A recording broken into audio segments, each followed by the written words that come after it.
एक बार एक गांव में एक साधु रहता था जो भगवान पर बहुत विश्वास रखता था।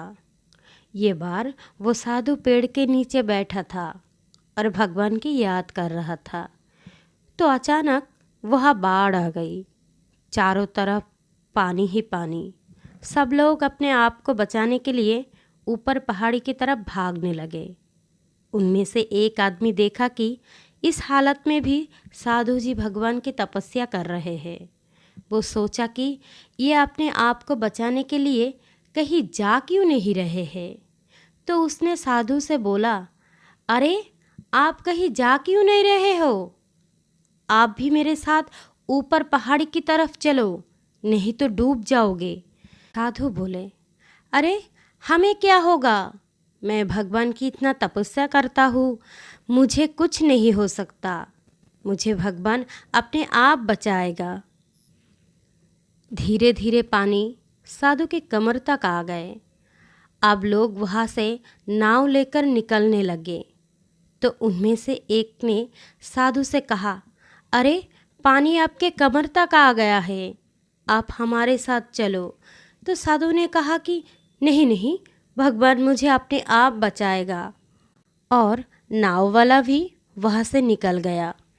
कुछ देर बाद पानी इतना बढ़ गया कि साधु के सर तक पहुँच गया और अब लोगों की बचने के लिए हेलीकॉप्टर निकलने लगे। एक हेलीकॉप्टर साधु के पास आया, जो कि आखिरी हेलीकॉप्टर था। साधु के पास नीचे रस्सी फेंकी और बोला, इसे पकड़ो और ऊपर आ जाओ, नहीं तो आप डूब जाओगे। यह आखिरी हेलीकॉप्टर है और आपके पास दूसरा कोई रास्ता नहीं है बचने के लिए। साधु ने कहा, ये रस्सी वापस ऊपर खींच लो और आप चले जाओ। मुझे भगवान के ऊपर पूरा भरोसा है, वो मुझे बचा लेगा। पानी काफ़ी ऊपर तक आ गया। पेट डूब गया और साधु की भी डूबने से मौत हो गई। मरने के बाद साधु भगवान के पास गया और बोला, हे भगवान, मैंने पूरी ज़िंदगी आपकी तपस्या की और मेरा सारा जीवन आपकी आराधना करने में लगा दिया।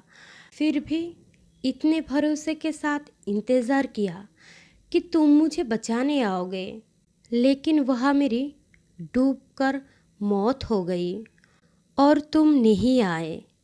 ऐसा क्यों? भगवान ने बोले, मूर्ख इंसान, एक बार नहीं 3 बार आया था। वो तीनों बार मैं ही तो था। पहले पैदल, दूसरा नाव के द्वारा और तीसरा हेलीकॉप्टर के द्वारा।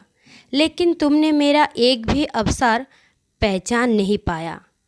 पता नहीं किसका इंतज़ार कर रहा था। इसी तरह से ज़िंदगी में हमें ऊपर वाला बहुत से मौका देता रहता है, लेकिन हम सब उस मौके को ठुकरा कर पता नहीं किस चीज़ का इंतज़ार करते रहते हैं कि वो होगा तब भी मैं करूँगा।